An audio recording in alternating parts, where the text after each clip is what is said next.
بسم اللہ الرحمن الرحیم۔ السلام علیکم سامعین، کاشان بصیرت کے یوٹیوب چینل کے اوپر کتاب زینب الکبریٰ سلام اللہ علیہا ولادت سے رحلت تک، جس کے مؤلف آیت اللہ سید محمد کاظم قزوینی مرحوم ہیں، اس کو پڑھتے ہوئے ماشاءاللہ سے ہم 18ویں فصل پہ پہنچ گئے ہیں اور صفحہ نمبر 309 ہے۔ آئیے ہم سب سے پہلے یہ دیکھتے ہیں کہ اس 18ویں فصل میں ہم کس ٹاپک کو مزید جان سکیں گے۔ اس میں 3 پوائنٹس ہیں جو کہ ہائی لائٹ کیے گئے ہیں۔ پہلا ہے اسیران اہل بیت علیہم السلام، رسول صلی اللہ علیہ وآلہ وسلم کا کربلا میں ورود۔ دوسرا ہے آل رسول صلی اللہ علیہ وآلہ وسلم کا مدینے میں ورود۔ اور تیسرا اور آخری پوائنٹ ہے رحلت سیدہ زینب سلام اللہ علیہا اور مرقد سیدہ۔ تو یہ ہم 18ویں فصل کو ہم پڑھنے جا رہے ہیں۔ آئیے اب ہم اس کو تفصیل سے پڑھتے ہیں اور جانتے ہیں۔ لکھا ہے صفحہ نمبر 310 کے اوپر، اسیران اہل بیت رسول کا کربلا میں ورود۔ روایات میں ہے کہ جب یہ قافلہ اہل بیت علیہم السلام سرزمین عراق کی سرحد پر پہنچا، جہاں 2 راہ تھا، ایک راستہ سیدھا مدینے کو جاتا تھا اور دوسرا عراق کی طرف سے، اہل بیت پیغمبر صلی اللہ علیہ وآلہ وسلم نے اہل بیت پیغمبر صلی اللہ علیہ وآلہ وسلم نے خواہش ظاہر کی کہ ہمیں کربلا کے راستے سے لے چلو، چنانچہ حسب الحکم عراقی راستہ اختیار کیا گیا۔ جب یہ تباہ حال قافلہ کربلا میں وارد ہوا تو قافلے والوں نے دیکھا کہ اسی وقت جابر بن عبداللہ انصاری صحابی رسول اور کچھ ہاشمی کربلا میں وارد ہو رہے ہیں، اور ان دونوں قافلوں کے کربلا میں وارد ہونے کی تاریخ 20 صفر یعنی بروز 40 تھی۔ انتہائی حزن و ملال اور گریہ و بکا کے ساتھ باہم ملاقات ہوئی۔ جگر فراش انداز میں مراسم عزاداری بجا لائے گئے، خصوصاً اس وقت جب بی بی سیدہ زینب سلام اللہ علیہا بھائی کی قبر پر پہنچیں تو بلند آواز سے روتے ہوئے بین کرتے ہوئے فرمایا، واہ اخا واہ اخا واہ اخا۔ کتب تاریخ میں مرقوم ہے کہ قافلہ آل رسول علیہم السلام 3 دن تک یہاں قیام پذیر رہا اور گریہ و ماتم ہوتا رہا۔ بعد ازاں کربلا سے مدینہ منورہ کی طرف روانہ ہو گیا۔ 40 یعنی چہلم امام حسین علیہ السلام کے متعلق اختلاف پایا جاتا ہے، کیا یہ 20 صفر سن 61 ہجری ہے یا پھر 21 صفر سن 62 ہجری کا دن تھا۔ آل رسول علیہ السلام کا قافلہ کون سی 20 صفر کی تاریخ کو کربلا پہنچا تھا؟ سوالیہ نشان۔ یقیناً یہ علم تاریخ کا پیچیدہ ترین مسئلہ ہے۔ سوال یہ ہے کہ یہ کیسے ممکن ہے کہ سادات کا قافلہ کربلا سے کوفہ جائے، پھر وہاں چند روز قیام کے بعد دمشق پہنچے اور پھر ماہ صفر کی 20 تاریخ کو یعنی شہادت کے عین 40ویں دن کربلا میں پہنچ جائے؟ سوالیہ نشان۔ یہ بھی حقیقت ہے کہ اس زمانے میں سفر کے جدید وسائل بھی موجود نہ تھے، اونٹوں کا سفر تھا، تو یہ اتنی جلدی کیسے ممکن ہو گیا کہ رسول زادیاں 40ویں دن کربلا میں پہنچ بھی گئیں؟ سوالیہ نشان۔ Page number 311۔ یہ علمی اور تاریخی بحث ہے جو کہ قدیم الایام سے آج تک محدثین اور مورخین کی بحث کا عنوان رہی۔ سر دست ہم اس پر بات نہیں کرنا چاہتے کیونکہ اس کے لیے تفصیلی بحث کی ضرورت ہے۔ ہم اپنے خدا سے امید کرتے ہیں کہ وہ ہمیں آنے والی کتابوں میں اس موضوع پر تحقیقی بحث کی توفیق عطا فرمائے۔ تاریخ کا بیان ہے کہ چہلم کے دن حضرت جابر بن عبداللہ انصاری عطیہ اوفی کو ساتھ لے کر کربلا پہنچے تھے۔ ان کے علاوہ بنی ہاشم کی ایک جماعت اور عراق کے قرب و جوار کے لوگوں کی بڑی تعداد وہاں پہنچ گئی تھی۔ جب یہ عزادار محو گریہ تھے تو اس وقت امام زین العابدین کا لٹا ہوا قافلہ بھی کربلا پہنچ گیا۔ پھر اتنا گریہ و ماتم ہوا کہ تاریخ میں اس کی مثال نہیں ملتی۔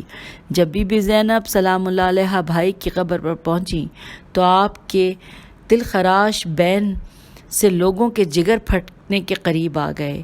شہزادی زینب سلام اللہ علیہ شام کو فتح کر کے آئی تھیں اور مظلوم بھائی کی مظلومیت تسلیم کرا کے آئی تھیں۔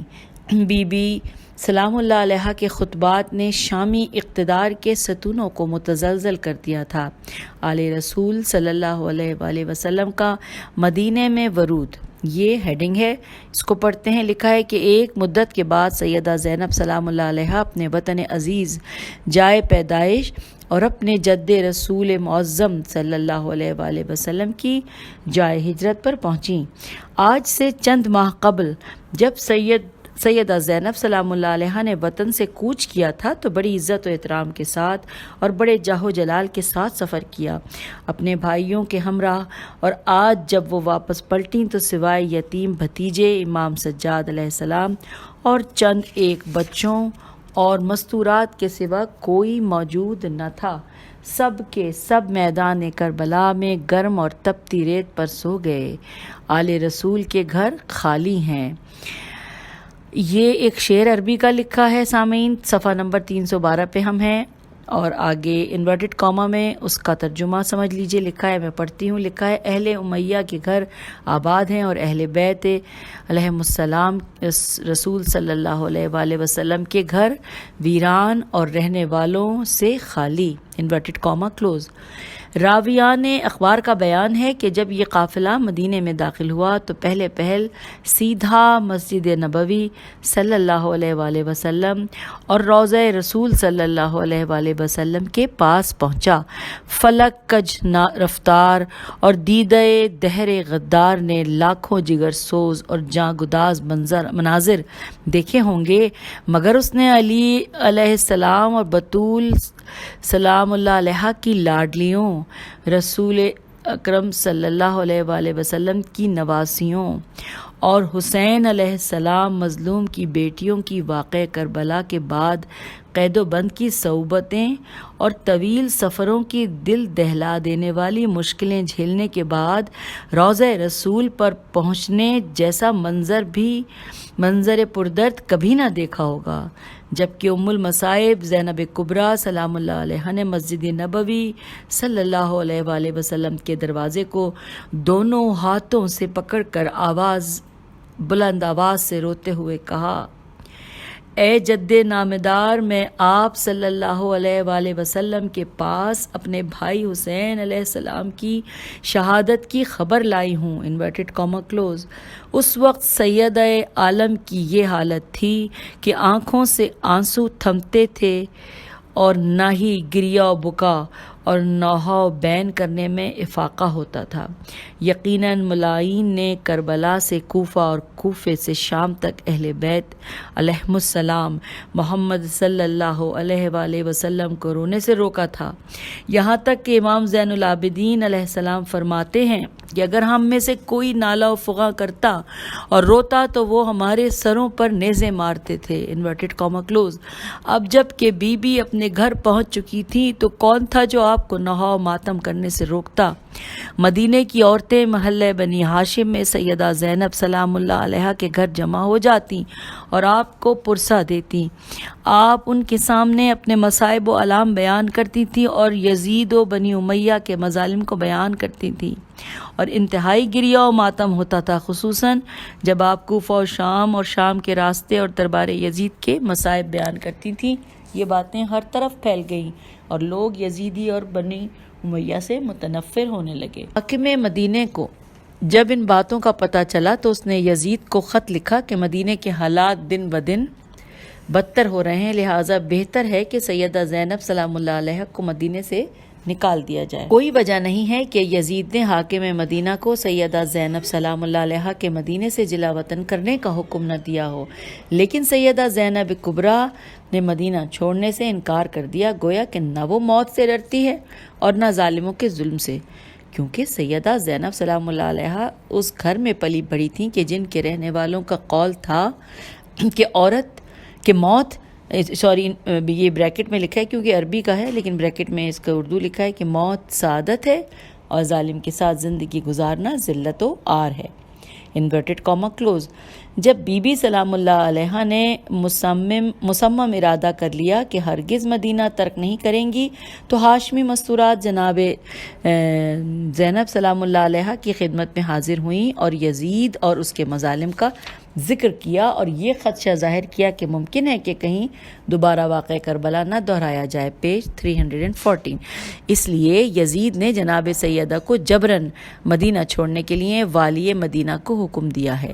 اس صورت پہ سیدہ زینب کبریٰ سلام اللہ علیہ مدینہ چھوڑ کر مصر جانے کے لیے تیار ہو گئیں، کیونکہ مدینہ منورہ کے بعد آپ مصر کو ہی پسند کرتی تھیں، اور امیر المومنین کے دور حکومت میں بہت سے نامور افراد مصر کے گورنر اور والی رہ چکے تھے، مثلا قیس بن سعد بن عبادہ انصاری، محمد بن ابی بکر اور مالک اشتر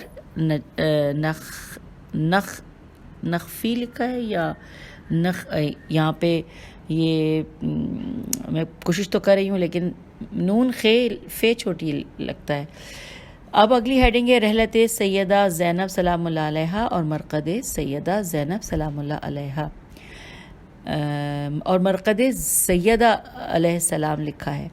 چلیے دیکھتے ہیں۔ لکھا ہے کہ مشہور قول کی بنا پر سیدہ زینب کبریٰ سلام اللہ علیہ اتوار کی شب 15 رجب سن 62 ہجری میں وفات پا گئیں۔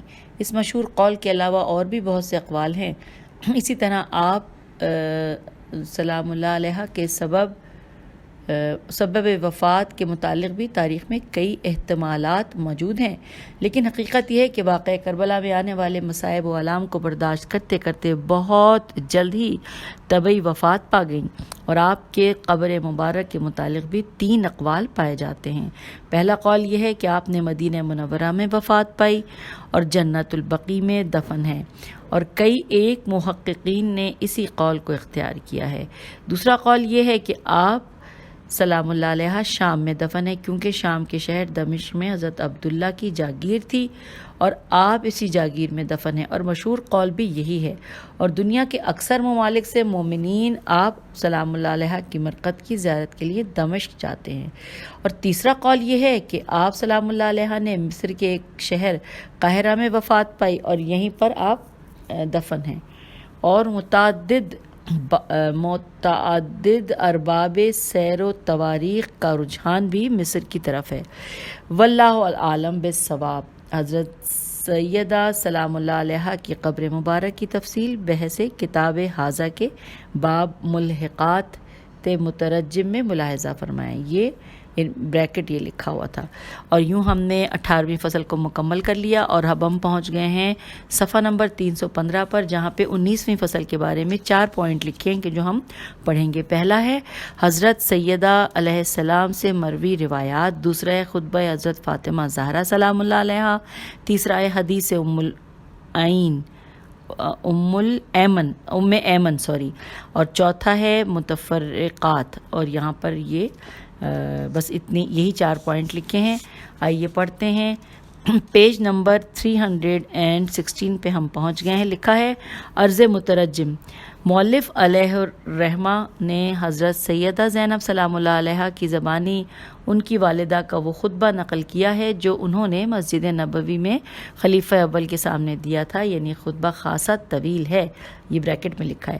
علاوہ عظیم مؤلف علیہ الرحمہ نے اپنی کتاب فاطمۃ الزہرا من المہد الی اللحد میں اس خطبے کو پوری تفصیل و تشریح کے ساتھ نقل کیا ہے، اور اتفاق سے سقیر نے اس کتاب کا ترجمہ بھی کیا ہے، جو کہ بقول ناشر ان قریب منظر عام پر آنے والی ہے۔ اسی لیے یہاں اس خطبے کو نقل کرنا تحصیل حاصل کے مترادف ہے، اور اسی وجہ سے میں یہاں اس خطبے کو چھوڑتا ہوں، اور بریکٹ میں لکھا ہے قارئین سے بہت معذرت۔ اچھا، اب ہیڈنگ ہے حضرت سیدہ علیہ السلام سے مروی روایات۔ آئیے پڑھتے ہیں۔ لکھا ہے اس حقیقت میں کسی شک کی گنجائش نہیں ہے کہ حضرت زینب کبریٰ سلام اللہ علیہ نے اپنے جد نامدار حضرت رسول خدا اور اپنے والد ماجد حضرت امیر المومنین علیہ السلام اور اپنی والدہ ماجدہ اور اپنے دونوں بھائیوں سے بہت سی احادیث سنی تھیں۔ حضرت سیدہ نے مقام وحی و تنزیل میں آنکھیں کھولی تھیں، اور آپ سلام اللہ علیہ کے گھر میں ہر وقت قال اللہ اور قال الرسول کی صدائیں بلند ہوتی تھیں، اور اس گھر میں ہر وقت وحی الہی کی ترجمانی ہوتی تھی اور آسمانی معارف و احکام کی تلقین کی جاتی تھی۔ لیکن کیا حالات نے آپ کو اجازت دی تھی کہ آپ سلام اللہ علیہ اپنے بزرگوں سے جو کچھ سنا اور یاد کیا تھا اسے روایت بھی کرتی؟ سوالیہ نشان۔ یہاں انسانی فہم و ادراک یہ فیصلہ کرتا ہے کہ حضرت سیدہ نے اپنے مشاہدات و مسموعات کو یقیناً بیان کیا ہوگا، لیکن خائن زمانے نے آپ سلام اللہ علیہ کی روایات کو محفوظ نہیں رکھا اور اسلامی معارف کے گنجینے کو ضائع کر دیا، اور حوادث دہر نے اس فکری اور علمی میراث کو تباہ کر دیا۔ پیج 317۔ اب ہمارے دامن میں آپ کی بیان کردہ روایات کی تعداد انتہائی قلیل ہے۔ اچھا، اب ہیڈنگ ہے حضرت ام ایمن، لکھا ہے ابن قولویہ اور بریکٹ میں لکھا ہے 367 ہجری کی کتاب کامل الزیارات کے باب ملحقات میں نوح بن زراج کی سند سے مرقوم ہے۔ اس کا بیان ہے کہ مجھ سے قدامہ بن زائدہ نے بیان کیا، اس نے یہ روایت اپنے والد سے سنی۔ اس نے کہا، امام علی بن الحسین علیہ السلام نے فرمایا، اے زائدہ، مجھے معلوم ہوا ہے کہ تم کبھی کبھی قبر امام حسین علیہ السلام کی زیارت کرتے رہتے ہو۔ میں نے عرض کیا، جی ہاں، آپ نے سچ سنا ہے۔ امام علیہ السلام نے فرمایا، تم ایسا کیوں کرتے ہو جبکہ حاکم کی نظر میں تمہارا بڑا مقام ہے اور وہ تمہاری محبت اور فضیلت کو برداشت نہیں کر سکتا اور امت پر ہمارے واجب حق کو بھی تسلیم نہیں کرتا؟ میں نے عرض کیا، میں قبر حسین علیہ السلام کی زیارت اس لیے کرتا ہوں کہ خدا اور اس کا رسول مجھ سے راضی رہیں، اس کے لیے میں کسی کے غصے کی پرواہ نہیں کرتا، اور اگر بالفرض اس امر پر حاکم مجھے سب و شتم بھی کرے تو میں اپنے لیے کوئی مسئلہ نہیں سمجھتا۔ آپ نے فرمایا، جی ہاں، ایسا ہی ہے۔ پھر آپ نے فرمایا، تمہیں خوشخبری ہو، میں تمہیں بات سنانا چاہتا ہوں جو کہ ہمارے ہاں پوشیدہ خزانے کی طرح سے ہے۔ جب کربلا میں ہم پر مصیبت ٹوٹی اور میرے والد، بھائی، احباب اور انصار شہید ہو گئے اور بعد میں ہمیں اونٹوں پر سوار کرا کے کوفہ لے جایا جانے لگا، جب ہم مقتل میں پہنچے تو میں نے اپنے خاندان کی لاشوں کو بے گور و کفن پایا تو میری یہ حالت ہو گئی جیسا کہ میری روح نکلنے کے قریب ہو۔ Page number 318۔ میری اس حالت کو میری پھوپھی جان نے محسوس کیا تو انہوں نے مجھ سے فرمایا، اے بزرگوں کی یادگار، کیا ہوا؟ میں دیکھ رہی ہوں جیسے تمہاری روح نکلنے والی ہو۔ میں نے کہا، پھوپھی جان، آخر میں جزا و فضا نہ کروں تو کیا کروں جب کہ میں اپنے سردار بھائیوں، چچاؤں اور چچازاد بھائیوں کو خاک و خون میں غلطاں دیکھ رہا ہوں۔ ان کے لاشیں میدان میں پڑے ہیں، انہیں کفن دیا گیا ہے اور نہ ہی انہیں کسی نے دفن کیا ہے۔ ان مظلوموں کا کوئی پرسان حال نہیں ہے، گویا ان کا تعلق دیلم اور خضر سے ہو۔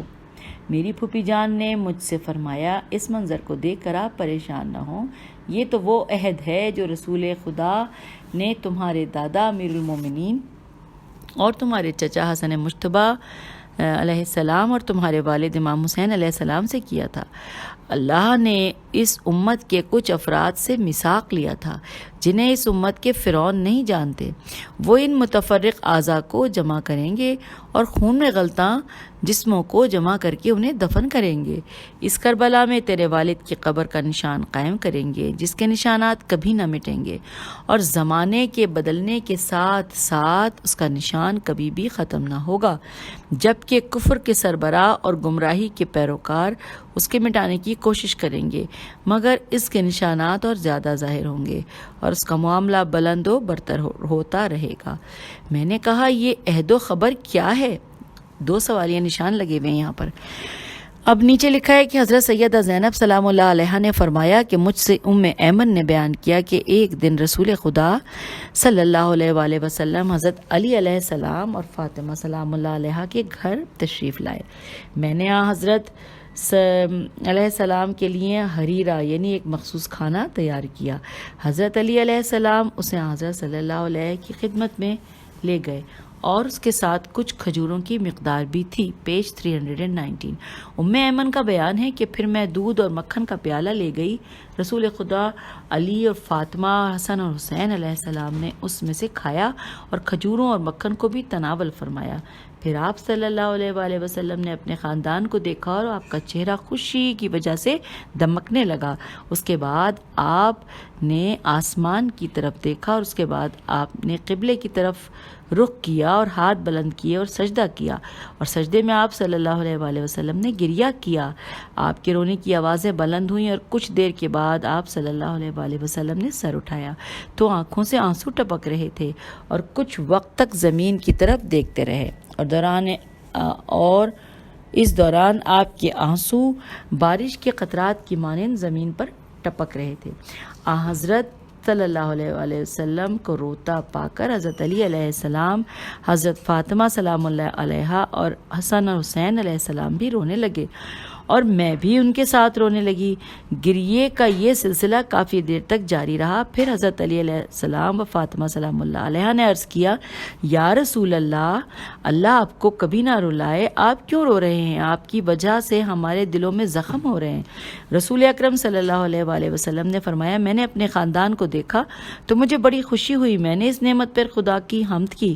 اتنے میں جبرائیل علیہ السلام آئے اور کہا، محمد صلی اللہ علیہ وآلہ وسلم، اللہ نے تمہاری خوشی کو جان لیا اور یہ دیکھ لیا ہے کہ آپ اپنے بھائی علی علیہ السلام اور اپنی بیٹی فاطمہ اور ان کی اولاد حسن و حسین علیہ السلام کو دیکھ کر خوش ہو رہے ہیں۔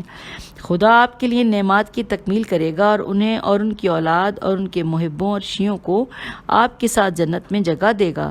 آپ کے اور ان کے درمیان کوئی جدائی نہیں ڈالے گا۔ خدا انہیں بھی آپ کی طرح سے نعمات سے نوازے گا اور انہیں اتنی نعمات عطا کرے گا کہ آپ اس پر راضی ہوں گے۔ پیج 320۔ لیکن تمہارے خاندان کو دنیا میں مصائب جھیلنے پڑیں گے، ان پر وہ لوگ ظلم کے پہاڑ توڑیں گے جو آپ صلی اللہ علیہ وآلہ وسلم کی ملت ہونے کے دعوے دار ہوں گے، جبکہ وہ اللہ اور آپ سے بیزار ہوں گے۔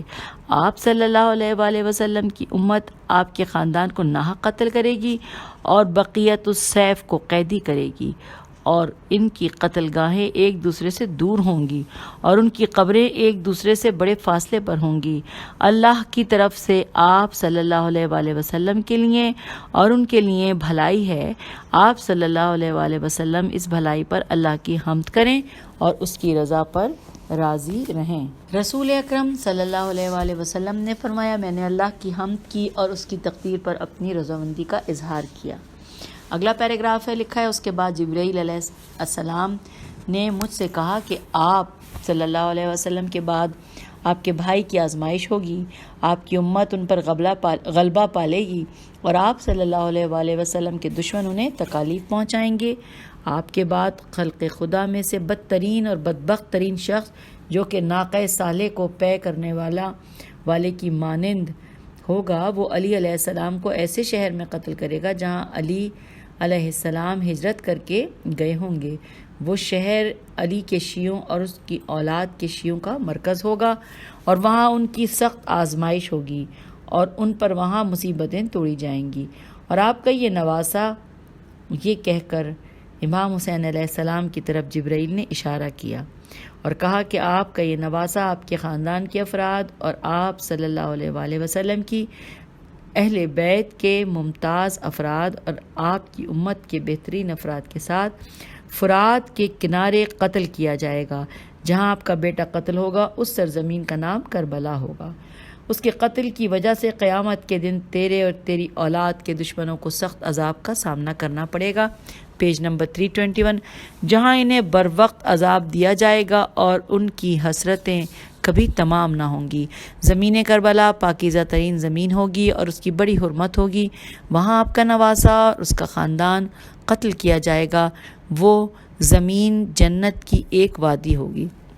جس دن آپ کا نواسہ اور اس کا خاندان شہید ہوگا اور لشکر کفران کا گھیرا کرے گا اور لشکر کفر ان کا گھیرا کرے گا، تو اس دن زمین کے تمام طبقات لرز اٹھیں گے اور پہاڑوں میں اضطراب پیدا ہوگا، سمندروں میں لہریں اٹھیں گی اور آپ کی حتک حرمت پر آسمان اور آسمان کے رہنے والی مخلوق سخت غضب کا اظہار کرے گی، کیونکہ اس دن آپ کی ذریت سے بدترین سلوک کیا جا رہا ہوگا۔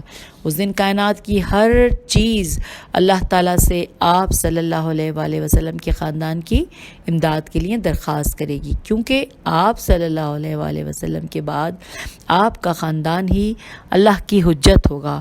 اللہ تعالیٰ آسمانوں، زمین، پہاڑوں اور سمندروں اور ان کی مخلوقات کو وحی کرے گا، میں صاحب اقتدار بادشاہ ہوں، کوئی بھی مجرم مجھ سے بھاگ نہیں سکتا اور کوئی رکاوٹ ڈالنے والا مجھے عاجز نہیں کر سکتا۔ میں بدلے اور انتقام کی پوری قوت رکھتا ہوں، مجھے اپنی عزت و جلال کی قسم میں اپنے رسول صلی اللہ علیہ وآلہ وسلم اور اپنے مصطفیٰ کی حق حرمت اور ان کی اطاعت کی شہادت اور ان کے عہد کی مخالفت اور ان کے اہل بیت علیہم السلام پر ظلم کے عوض میں ان لوگوں کو ایسا عذاب دوں گا جو عالمین میں سے کسی کو بھی نہیں دوں گا۔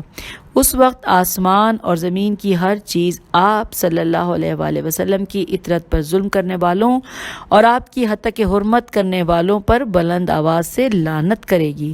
جب یہ گروہ اپنی مقتل گاہ میں پہنچے گا تو اللہ ان کی ارواح کو اپنے ہاتھ سے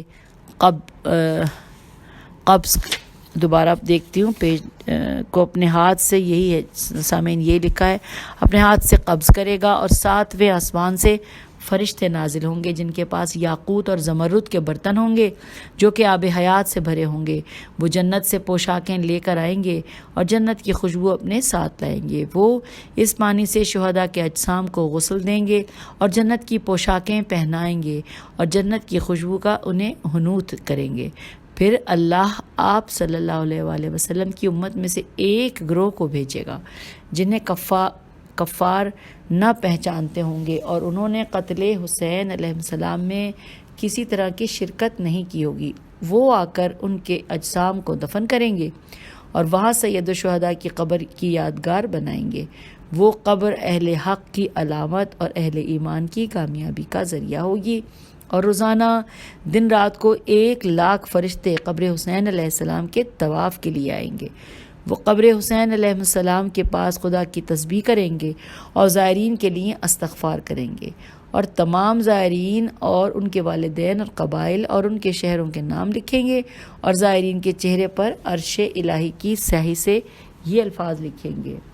اب یہ الفاظ جو ہیں انورٹڈ کاما میں ہیں کہ یہ خیر الشہداء اور فرزند خیر الانبیاء کا ظاہر ہے۔